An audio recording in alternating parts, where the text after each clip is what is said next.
मैं डॉक्टर मनीराम मीणा, सहायक आचार्य समाजशास्त्र एसएमबी गवर्नमेंट पीजी कॉलेज नाथ द्वारा आप सभी छात्रों का हार्दिक स्वागत और अभिनंदन करता हूं एवं यूट्यूब पर देखने वाले सभी विद्वान साथियों का तहे दिल से हार्दिक स्वागत, अभिनंदन और प्रणाम करता हूं। आज का हमारा टॉपिक है सोशोलॉजिकल इम्पोर्टेंस ऑफ आश्रम अवस्था, यानी आश्रम अवस्था का समाजशास्त्रीय महत्व, जो अनेक समाजशास्त्रियों एवं विद्वानों के अनुसार इस प्रकार से है। भारतीय संस्कृति में मानव के 4 प्रमुख कर्तव्य माने गए हैं। धर्म, अर्थ, काम और मोक्ष माने गए हैं। इन कर्तव्यों को पुरुषार्थ कहा जाता है और आश्रमों के द्वारा इन चारों कर्तव्यों की पूर्ति का प्रयत्न किया जाता है। कर्तव्य की पूर्ति के इस प्रयत्न को ही आश्रम की संज्ञा दी गई है, क्योंकि इन कर्तव्यों की पूर्ति के लिए प्रत्येक स्तर पर श्रम करना पड़ता है और एक आश्रम की सफलता दूसरे आश्रमों के कर्तव्यों को भी सरल बना देती है। इस प्रकार स्पष्ट है कि आश्रम अवस्था वह अपूर्व अवस्था है जो हिंदू जीवन को विभिन्न स्तरों में विभाजित कर व्यक्ति को समय विशेष के लिए प्रत्येक स्तर पर रखकर उसे भावी जीवन के लिए इस प्रकार तैयार करती है कि वह अपने प्रयास द्वारा समस्त दायित्वों को प्राथमिकता के आधार पर क्रमबद्ध रूप से पूर्ण करता हुआ अपने जीवन के अंतिम लक्ष्य इन चारों आश्रम, ब्रह्मचार्य आश्रम, गृहस्थ आश्रम, वानप्रस्थ आश्रम एवं संन्यास आश्रम के द्वारा मोक्ष प्राप्ति कर सके। इसी कारण से आश्रमों का समाजशास्त्रीय महत्व इस प्रकार से है। आश्रम का समाजशास्त्रीय महत्व का फर्स्ट पॉइंट है जीवन के समुचित विकास की भावना। आश्रम अवस्था का समाजशास्त्रीय महत्व का फर्स्ट पॉइंट है जीवन के समुचित विकास की भावना।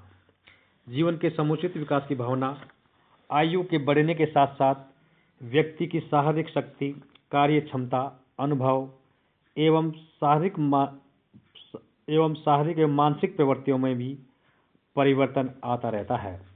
इसी तथ्य को ध्यान में रखते हुए भारतीय समाज के विद्वानों ने जीवन को न केवल बाल्यावस्था, युवावस्था, प्रौढ़ावस्था एवं वृद्धावस्था में विभाजित किया है, बल्कि प्रत्येक अवस्था के लिए विशेष आश्रम की व्यवस्था भी की है ताकि व्यक्ति के जीवन का समुचित विकास हो सके। सेकंड पॉइंट है मानवीय गुणों के विकास एवं मानवतावादी समाज की स्थापना में योग। आश्रम अवस्था ने व्यक्ति में मानवीय गुणों के विकास में काफी योग दिया है।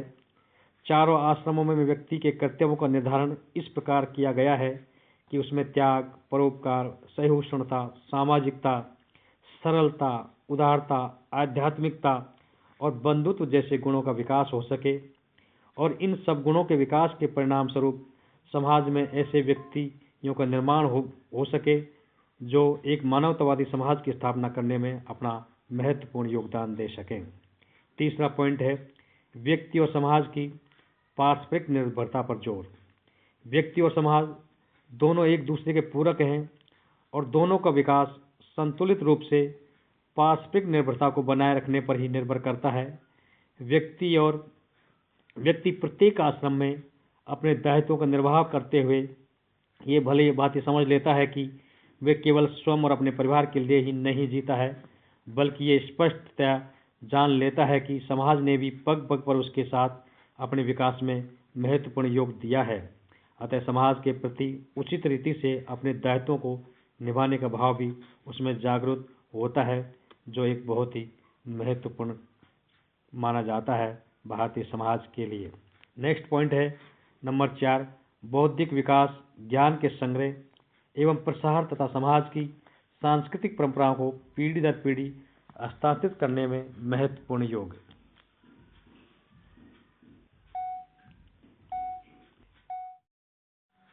नंबर 4 पॉइंट है बौद्धिक विकास, ज्ञान के संग्रह एवं प्रसार तथा समाज की सांस्कृतिक परंपराओं को पीढ़ी दर पीढ़ी हस्तांतरित करने में महत्वपूर्ण योग आश्रम अवस्थाओं का माना जाता है। आश्रम अवस्था के अंतर्गत व्यक्ति अपने जीवन के प्रारंभ से अंत तक किसी न किसी रूप में ज्ञान को अर्जित करता रहा है, क्योंकि अपना बौद्धिक विकास भी उन्होंने किया है और गुरु के आश्रम में रहकर ब्रह्मचारी व्यक्तिगत संपर्क से बहुत कुछ सीखता आया है। वेदों तथा अन्य धर्म ग्रंथों के अध्ययन से न केवल बालक का बौद्धिक, नैतिक तथा आध्यात्मिक विकास ही होता रहा है, बल्कि साथ ही ज्ञान का संग्रह और समाज की सांस्कृतिक परंपराओं का भी एक पीढ़ी से दूसरी पीढ़ी को हस्तांतरित हुआ माना जाता है।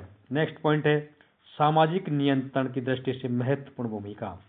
आश्रम अवस्था के अंतर्गत व्यक्ति के कर्तव्यों एवं दायित्वों को इस प्रकार से निश्चित किया गया था कि उसके व्यवहार के मान्यता प्राप्त तरीकों के विपरीत आचरण करने की साधारणतः संभावना ही नहीं रहती थी। आश्रम अवस्था के माध्यम से व्यक्ति का चरित्र निर्माण ही कुछ इस प्रकार का होता था कि उस पर कुछ संस्कार ही ऐसे पड़ते थे कि वह समाज विरोधी या अनुचित समझा जाने वाला कार्य करने के लिए सपने में भी नहीं सोच पाता था। नेक्स्ट पॉइंट है व्यक्तिवादिता के दोषों से समाज को मुक्त रखने में समाज कल्याण में योग। आश्रम अवस्था ने व्यक्तिवादिता को प्रोत्साहित और समाज कल्याण की अवहेलना करके कोई भी समाज अधिक समय तक सुसंगठित और सुरक्षित नहीं रह सकता था। अतः भारतीय विचारकों ने आश्रम व्यवस्था के अंतर्गत व्यक्ति के कर्तव्यों का निर्धारण इस प्रकार से किया कि समाज व्यक्तिवादिता के दोष से मुक्त रहे और मानव मात्र की सेवा के अलावा पशु पक्षियों कीड़ों मकोड़ों तक के भरण पोषण का दायित्व भी व्यक्ति पर डाल दिया गया है, जो भी एक बहुत ही महत्वपूर्ण कार्य है।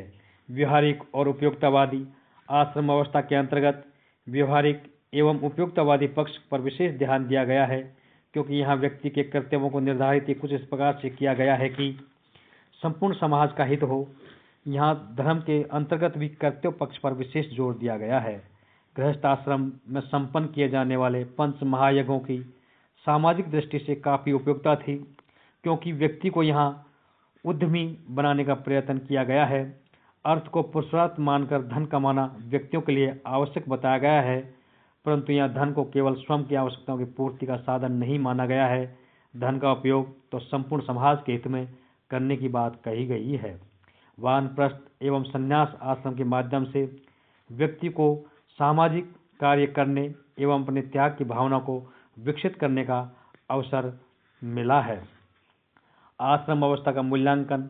आधुनिक भारत में आश्रम का व्यवहारिक महत्व इस प्रकार से है।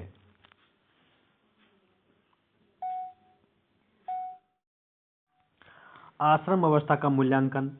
आधुनिक भारत में आश्रमों का व्यवहारिक महत्व। आश्रम अवस्था ने एक लंबे समय तक हिंदू सामाजिक संगठन को प्रभावित किया है और एक हिंदू के जीवन को व्यवस्थित बनाए रखने में महत्वपूर्ण योगदान दिया है।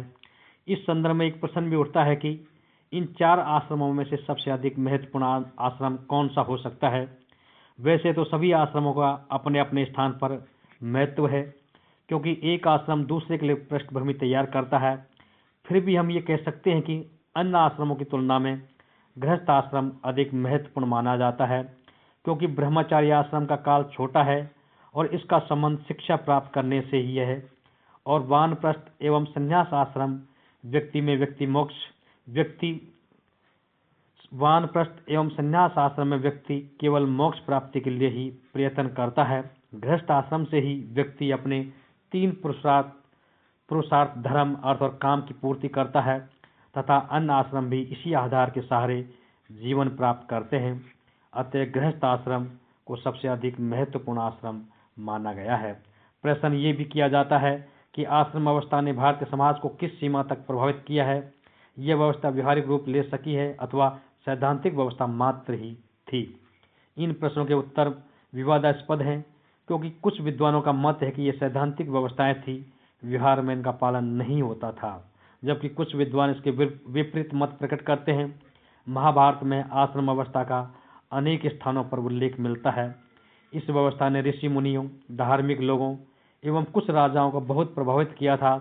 चाहे बहुत से लोग घर छोड़कर सन्यासी नहीं बने हों, फिर भी आश्रम अवस्था में बताए गए कर्तव्यों एवं दायित्वों के प्रति वो सजग थे और उनका पालन भी करते थे। ये सैद्धांतिक व्यवस्था नहीं बल्कि एक व्यवहारिक व्यवस्था थी। इस संदर्भ में एक प्रश्न ये भी किया जाता है, क्या आधुनिक भारत में इसका कोई व्यवहारिक महत्व है। इसका उत्तर नकारात्मक ही मिलता है, क्योंकि आश्रम अवस्था उस युग की देन थी जब पुरुषार्थ, धर्म, कर्म, पुनर्जन्म एवं वर्ण व्यवस्था का महत्व था और ये भारतीय समाज के आधार माने जाते थे। लेकिन वर्तमान में ये आधार कमजोर हो गए हैं और इनके साथ साथ आश्रम व्यवस्थाओं की उपयोगिता भी समाप्त हो गई है। हम आपको अगले वीडियो व्याख्यान में कर्म तथा पुनर्जन्म का सिद्धांत के बारे में बताने का प्रयास करेंगे। धन्यवाद। थैंक्स।